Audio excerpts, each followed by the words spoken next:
Hola lectores y lectoras, ¿qué tal estáis? Espero que estéis muy bien, os deseo un feliz 2025, un feliz inicio de año. Yo por mi parte estoy muy contento de volver por aquí por YouTube y esta vez os traigo un top lecturas del 2024. El top de lecturas anual creo que es un vídeo que no puede faltar, es un vídeo que suele gustar bastante y así aprovecho para contaros todos los libros que he leído este último año, que por circunstancias diversas ha sido un año caótico para mí en muchos sentidos distintos y no he podido traer muchos vídeos al canal, pero bueno, confío que con este vídeo podéis perdonarme y os traigo todos los libros y lecturas que he disfrutado en 2024. La verdad es que 2024 no ha sido mi mejor año lector, he llegado al mínimo de lecturas que me pongo al año, que son 12 libros, ¿no? Una lectura por mes, pero mi objetivo original lector de 2024 eran 24 libros. Ya sabéis que yo voy con el año, que cada año intento leer los libros que marca la cifra del año. En este caso 2025 me tocaría leer 25 libros, pero en 2024 por las razones que ya os he comentado no conseguí leer tantos libros como me habría gustado. Sin embargo, los que leí me dejaron bastante buen sabor de boca y me descubrieron nuevos autores, me descubrieron nuevos relatos, nuevas historias que estoy muy contento de haber leído y que estoy deseando compartir con vosotros y vosotras. Pero antes de proceder a compartir con vosotros y vosotras mis lecturas del 2024, más allá de mis mudanzas, de mi vida laboral, de mi cambio de país, de un montón de cosas que han pasado en este 2024, también ha sido una locura de año a nivel de autor. Durante el último año, en 2024, he podido hacer una diversidad de cosas, aparte de escribir nuevos relatos, de trabajar en proyectos propios. También pude asistir en verano, en julio, al Festival Celsius de Literatura de Ciencia Ficción y Fantasía. Era un festival que yo tenía muy pendiente, que tiene fama a nivel nacional e internacional, que trae autores de gran relevancia, incluso de Estados Unidos, y que como lector o como entusiasta del género fantástico y de ciencia ficción es un evento que sinceramente no te puedes perder, que antes o después tienes que visitar. Es en Avilés, en Asturias, entonces la temperatura también es ideal a pesar de ser verano y me lo pasé genial. También vi a mi compañera Rebeca de YouTube allí, que asistió y fue maravilloso encontrarme con ella. Pero sí, fue una gran experiencia. Pude ver a autores de alto calibre en persona, me firmaron libros, tanto nacionales como internacionales, fue increíble. Pero bueno, ya haré un vídeo aparte sobre esa experiencia porque tengo vídeos, tengo fotos, tengo muchas cosas que compartir con vosotros porque me encontré con figuras y tengo algunas fotos que ni siquiera yo mismo me creo ahora mismo que tengo. Más allá de eso, como autor también tuve la posibilidad en 2024 de publicar uno de mis relatos, en este caso de ciencia ficción, en una revista literaria mexicana llamada Colectivero, una revista de ciencia ficción en el que pude compartir mi creación con otros lectores de ciencia ficción y cuya publicación comparto con otros autores de lengua hispana. Estoy muy contento, tenéis la publicación disponible, es el número 2 de la revista en Amazon. También tenéis la posibilidad, en caso de que os gusten los audiorelatos, de escuchar el relato doblado en Spotify. Y justo hace 2 días empecé mi 2025 de una manera maravillosa porque tuve la posibilidad de que me entrevistara el director de la revista en el podcast que tiene y donde está subido el audio relato, que se llama Planeta Misterio. Lo podéis encontrar en Spotify, la entrevista ya está subida, dura alrededor de 50 minutos y creo que quedó bastante interesante. Entonces, si tenéis curiosidad por la ciencia ficción, si queréis saber un poquito más sobre mí como autor, tenéis la posibilidad de escuchar la entrevista. Y ya dejando de lado mis pinitos como autor, procedemos a hablar sobre mis lecturas del 2024. Pero para no perder las malas costumbres, antes que nada, yo soy Fonso y esto es Agora Literaria.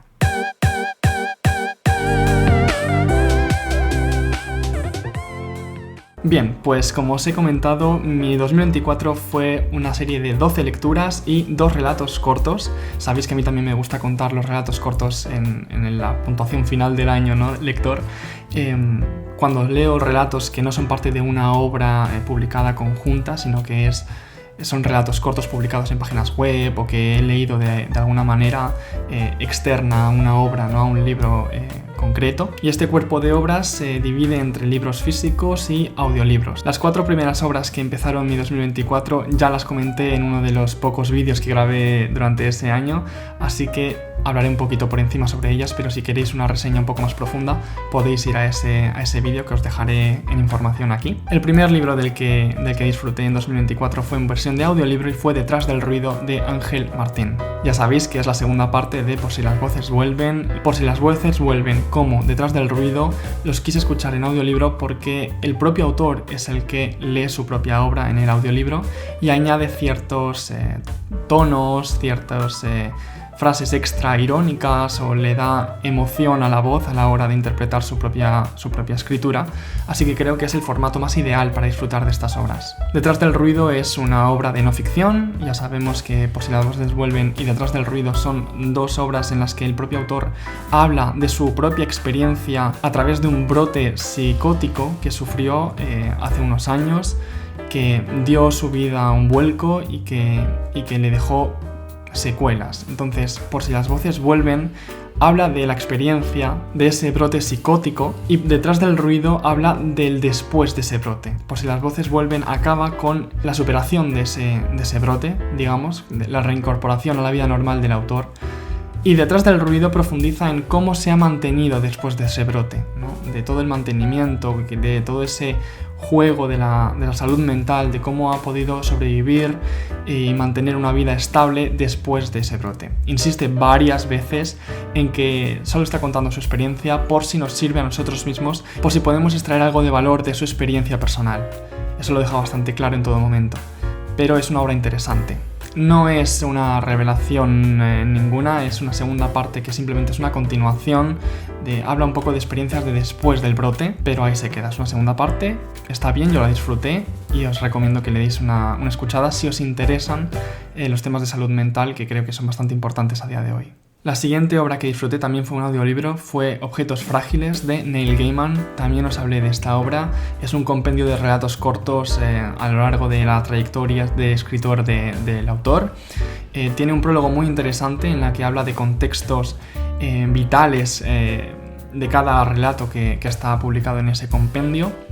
Y es muy interesante de leer. Los relatos también están muy bien, tiene partes de poesía, tiene partes de relato fantástico, de relato policíaco, es muy disfrutable si te gustan los relatos cortos. Ahora bien, vosotros ya sabéis, si me habéis escuchado a lo largo de los últimos tiempos, que yo soy muy fan del autor, pero ahora mismo estoy pasando un momento de incomodidad con él porque, bueno, por si no lo sabíais, ha salido ahora un escándalo de abuso sexual por parte del autor a distintas mujeres a lo largo de los años. Entonces, creo que es uno de los casos de descubrimiento, ¿no?, de figuras públicas siendo bestias que más me ha dolido, porque yo realmente soy fan del autor, me encantan muchas de sus obras, tengo muchas pendientes, soy muy fan de Sandman, tanto como de los cómics como de la adaptación de Netflix. Entonces creo que es uno de los descubrimientos trágicos en este sentido contra mujeres que más me ha dolido. Todavía estamos pendientes de juicio, todavía estamos pendientes de más información y de alegaciones del autor que todavía no ha realizado, pero ya hay bastantes artículos informativos sobre los testimonios de estas mujeres y son bastante desagradables, la verdad. Entonces no sé qué hacer ahora mismo con el autor. Está siendo cancelado a todos los niveles, pero sí, es un momento muy complicado en ese sentido. Así que bueno, Objetos frágiles está muy bien, si queréis echarle un vistazo, pero el dilema ético está ahí presente. La siguiente obra de la que disfruté fue La mala costumbre de Alana S. Portero. Ya sabéis que esta novela está siendo muy bien acogida por la crítica y por los lectores por su maravilloso estilo, aparte de su temática. Trata de una infancia trans en un barrio obrero madrileño de entre los años 70-80, pero con un estilo muy poético. Entonces hay escenas crudas, hay escenas muy desagradables, hay escenas que realmente hace falta leer para hacer concienciación social, para entender por qué la lucha por los derechos LGBT son tan importantes. Pero más allá de la tragedia y de la crudeza de algunas escenas, el estilo que la autora utiliza para narrar es bellísimo, tiene prosa poética, tiene escenas a través de la visión de una niña que, por supuesto, los ojos de una niña siempre van a tener una magia, ¿no?, especial que proyecta sobre los sucesos que vive, que es muy recomendable. Yo lo escuché como audiolibro, también narrado por la propia autora, y es muy, muy bonito, es muy interesante y realmente lo recomiendo cada vez que puedo, porque de las lecturas queer que he realizado hasta ahora, creo que esta es de las que tienen más valor y literariamente están mejor hechas. La siguiente lectura que realicé, esta vez sí fue en físico, y fue Las chicas de la ola de Lucía Balseiro. Es una primera parte de una historia de romance y misterio juvenil, donde seguimos a un grupo de amigas, un grupo de 4 amigas surferas en una isla, descubriendo unos misterios muy macabros que hay detrás de lo que ellas saben sobre la isla, durante un verano muy especial, muy lleno de aventuras, realmente dramáticas, la verdad. Y bueno, es la primera parte de una biología, me parece. La autora ya está a punto de sacar la segunda parte, además muy amiga mía, tengo el libro firmado. Entonces, si os gusta la novela juvenil, el misterio, la novela de amistades, los romances juveniles, os recomiendo la lectura. A partir de aquí empezamos por fin con las lecturas de las que todavía no os he hablado. La primera fue otro audiolibro, que es Amarilla, de R.F. Kuang. Con Amarilla descubro una autora que tenía bastante pendiente porque había escuchado grandes críticas. Kuang es una autora norteamericana, estadounidense en concreto, con un background bastante potente a nivel de estudios. Ha pasado por Cambridge, por Oxford, ahora está en Yale sacándose un doctorado sobre creo que es literatura china. Investigué un poco sobre ella, tiene conferencias en YouTube hablando sobre su literatura, hablando sobre la escritura en el siglo XXI y por supuesto sobre la racialidad, ¿no?, sobre los autores provenientes de orígenes culturales y étnicos distintos en el mundo literario occidental actual. Amarilla es una gran obra, es una novela independiente, es muy chula. Habla sobre 2 amigas que son escritoras. Una de ellas se vuelve súper viral, es de origen chino también, pero en Estados Unidos. Digamos que es como la propia Kuang, pero como un personaje. Esta autora está siendo súper ventas, aclamada por la crítica, pero en un momento determinado esta gran autora de la que leemos fallece en un accidente, y su gran amiga que estaba junto a ella, de la que descubrimos una terrible envidia hacia ella desde antes y más agudizada después de su fallecimiento, no se le ocurre otra idea que robar el manuscrito en el que estaba trabajando su amiga y publicarlo después bajo su propio nombre. La protagonista de la historia es esta ladrona, es esta falsa amiga, y la verdad es que es uno de los narradores poco fiables y a través de la lupa de la envidia mejor escritos que he escrito hasta el momento. La autora hace un gran trabajo poniéndose en la piel de esa amiga envidiosa, de ese momento de robo, de hurto y de autoconvencimiento de lo que ha hecho no es tan grave, ¿no? Es un proceso psicológico constante, ¿no?, a través de la lucha moral interna de lo que estoy haciendo mal, pero yo creo que me lo merezco y me sigo convenciendo de que me lo merezco, ¿no? Y me lo merezco más que ella, ¿no?, de la difunta de la que estoy robando. Bueno, es una gran obra, no quiero hablaros más sobre ello porque os destriparía un poco la historia, pero también habla mucho de la soledad del mundo de la escritura y de lo necesaria que es una red de apoyo para los autores a lo largo de la travesía, ¿no?, en este mundo editorial, en este mundo de la fama, de la voz pública, que es muy interesante de leer, tanto para autores como para lectores, y que también plantea dilemas morales, ¿no?, a nivel racial, a nivel de envidia, a nivel de escritura. Es muy interesante. Después de Amarilla quedé tan sorprendido por la escritura de la autora que no pude evitar continuar con ella y inmediatamente fui a leer Babel, de la misma autora. También lo leí en audiolibro. Babel es un tocho enorme en cuanto a páginas, pero es una historia muy interesante que yo ya tenía el ojo echado desde bastante antes.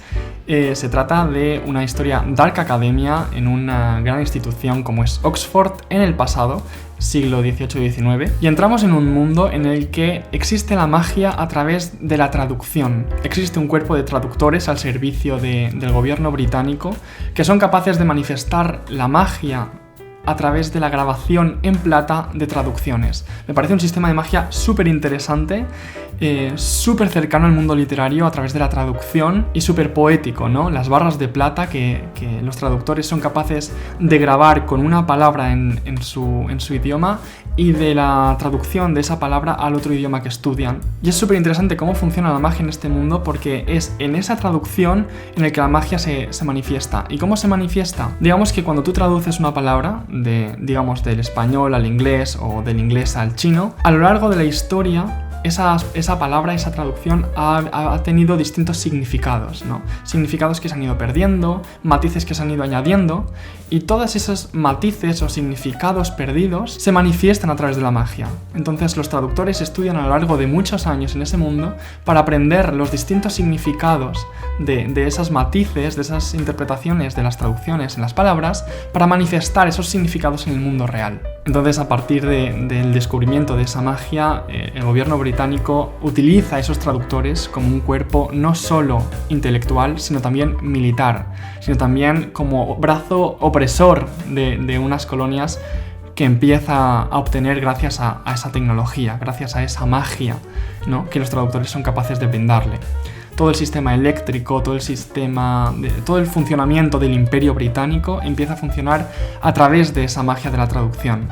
Entonces los traductores obtienen una identidad, obtienen un estatus en el imperio muy importante y muy central para el poder del Estado británico, ¿no?, del imperio. ¿Y a quién seguimos en esta historia, en este mundo tan interesante? Pues seguimos a un chico chino, de origen chino, pero educado en Oxford, educado en el centro de este gran imperio, ¿no?, y educado en la traducción de este gran imperio. A medida que vamos avanzando, sabemos cómo ha llegado ese chico chino al imperio británico, la razón de por qué han cogido, ¿no?, a un niño tan pequeño, le han arrancado de su origen, un niño que estaba a punto de morirse cuando lo acogen y lo introducen en este imperio a las órdenes, por supuesto, del imperio británico. Hay muchísimas intrigas, hay intrigas de revolución, hay intrigas de relación paterno-filiales, hay amistad, hay mucho sufrimiento interno, mucho cuestionamiento sobre estos dilemas étnicos-sociales, hay mucho sobre lo que interpretar y leer en la obra.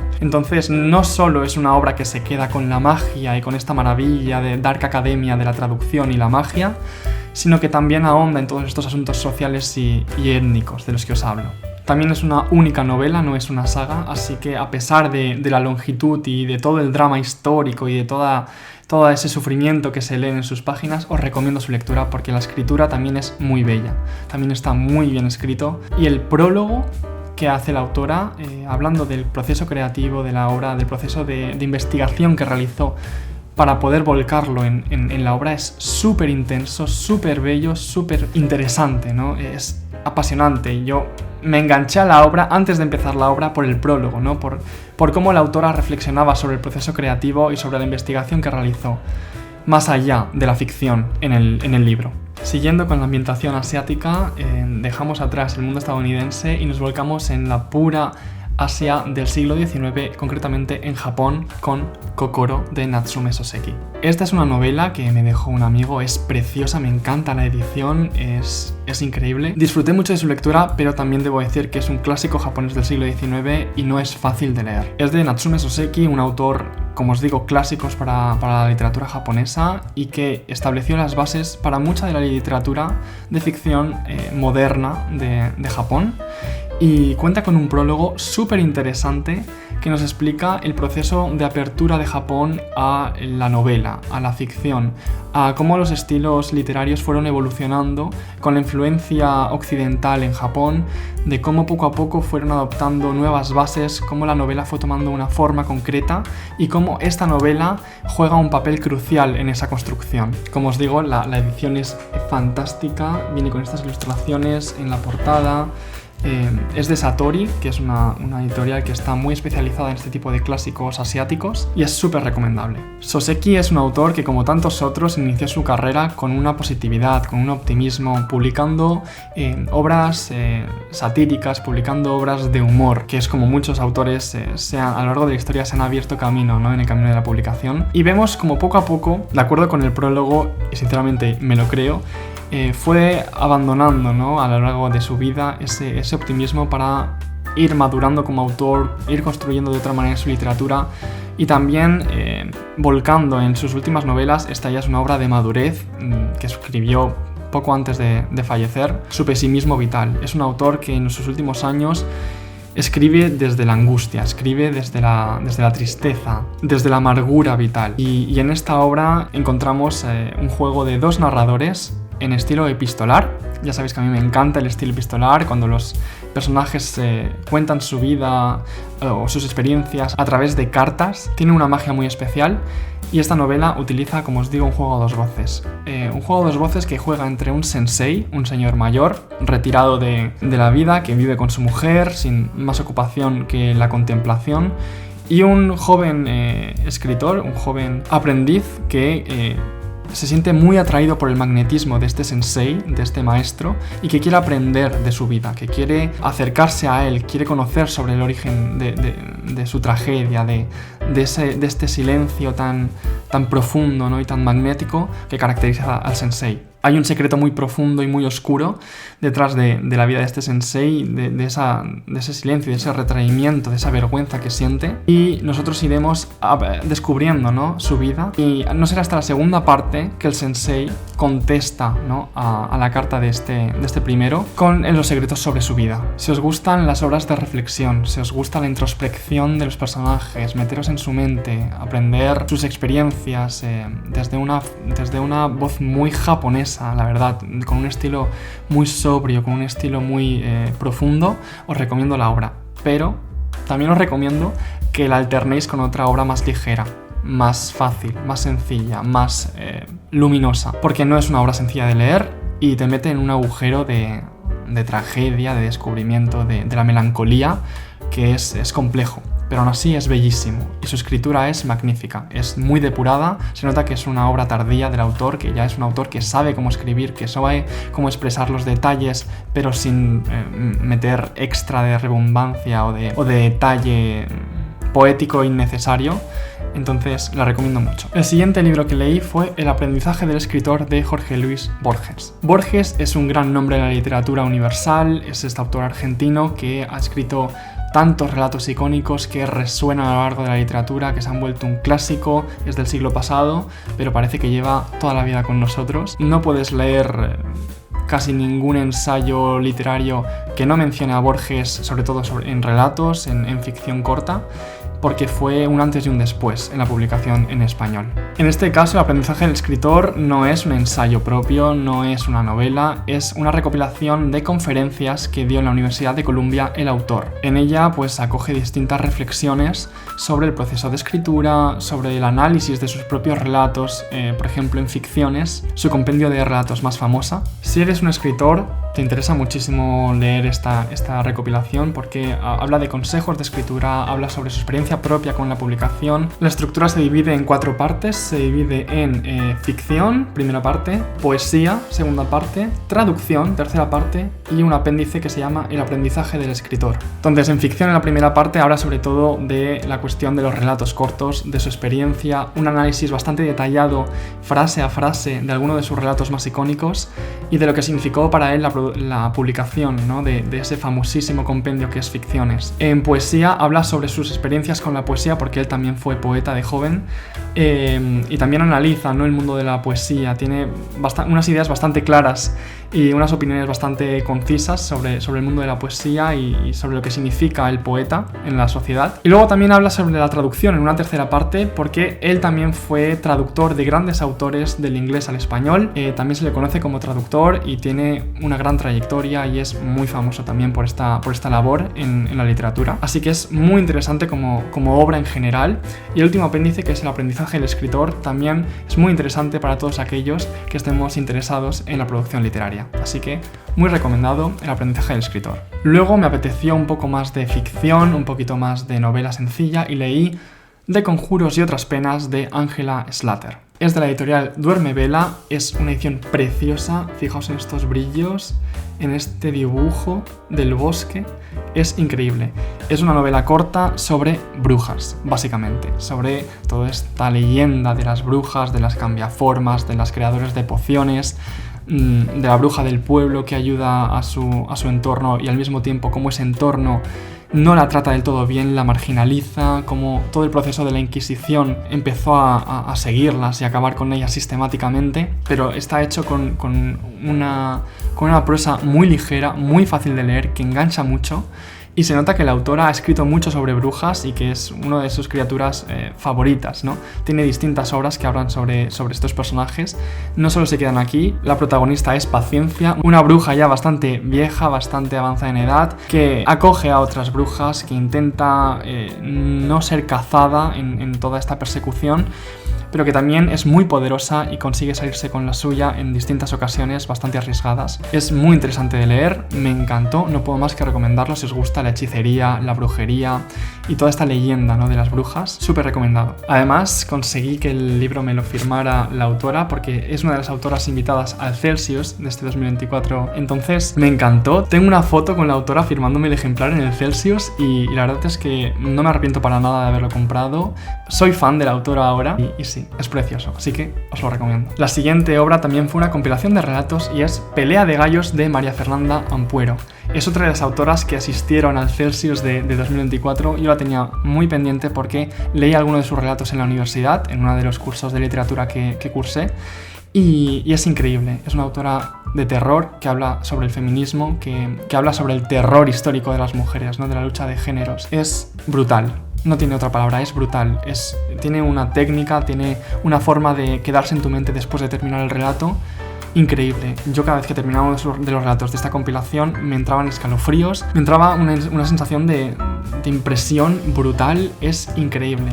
Si os interesa el terror, si os interesa la literatura feminista desde un ángulo bastante crudo, yo os recomiendo a esta autora, no tiene pérdida. Estoy muy contento también de tener la firma del ejemplar por su parte.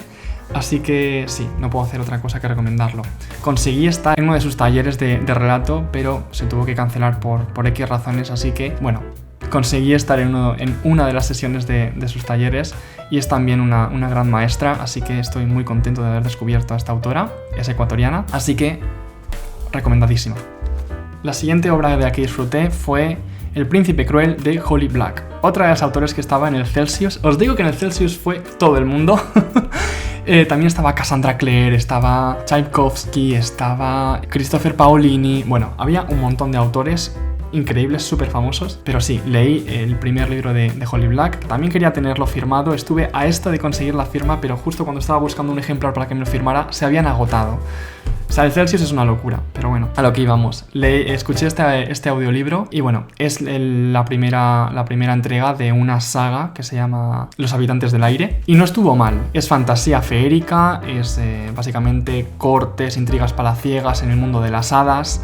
Hay magia, hay todos estos elementos de los bailes con las hadas que te mantienen prisionero hasta morir, de estas frutas que te vuelven loco, de todos estos viajes entre el mundo de los humanos y el mundo de las hadas. Pero a mí creo que no me pilló en el momento de leerlo. Es fantasía juvenil, yo disfruté de esa fantasía, pero más allá de eso no encontré algo que realmente me anclara a su literatura, algo que realmente me pidiera continuar la historia del príncipe cruel, que entiendo que tiene muchísimos fans, pero sinceramente a mí creo que se me quedó un poco corta ya en ese sentido. Además, hay algunas cosas como que las hadas sean de tamaño humano y no tengan alas, simplemente tengan las orejas puntiagudas y puedan hacer magia, y que se comporten como básicamente humanos crueles, porque los humanos también podemos ser muy crueles, no necesitamos ser hadas para tener esa crueldad, sinceramente. Entonces, sí, hubo un par de cosas que simplemente no encajaron conmigo, con mis expectativas con el mundo de las hadas. Es una buena novela de iniciación a la fantasía juvenil,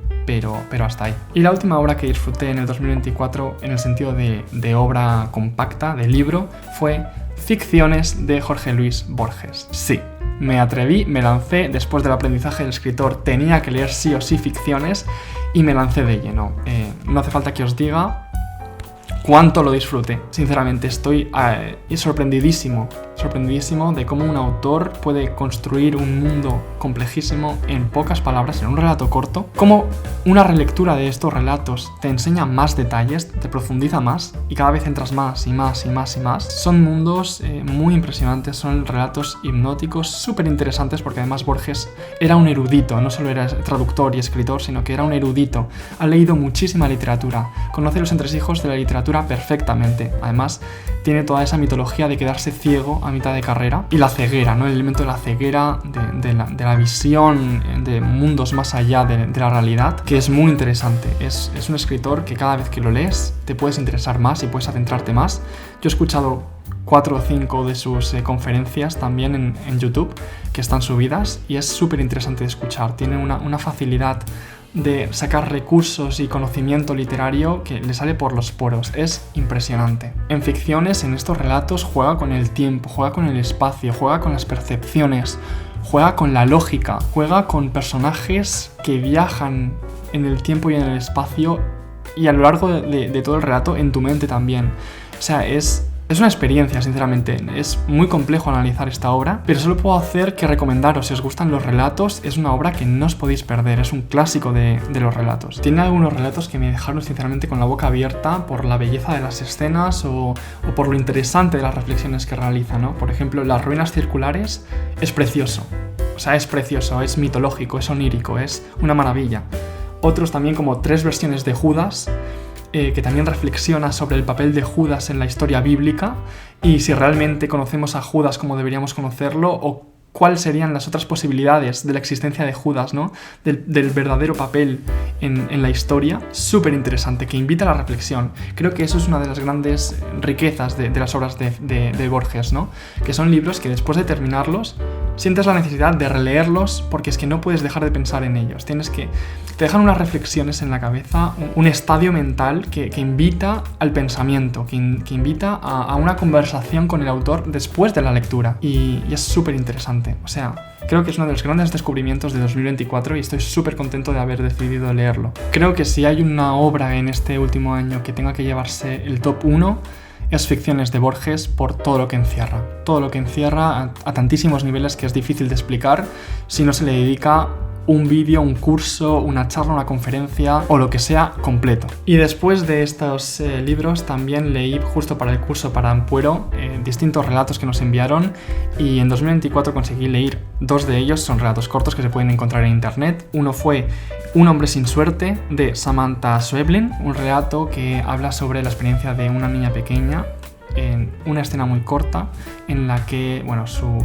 hermana pequeña bebe un producto de limpieza y le mandan al hospital y, bueno, una sugerencia de hechos que pasan a partir de ahí con un hombre adulto que la lleva a comprar ropa y todas las significaciones que hay detrás de ese evento, que son muy interesantes, no solo por el hecho de la lectura en sí de los eventos tal cual, sino por el significado que hay detrás de esos eventos. Y el otro relato fue La canción que cantábamos todos los días, de Luciano Lamberti. Este es un relato muy oscuro, es un relato que habla sobre un niño que entra en el bosque y cuando sale es distinto.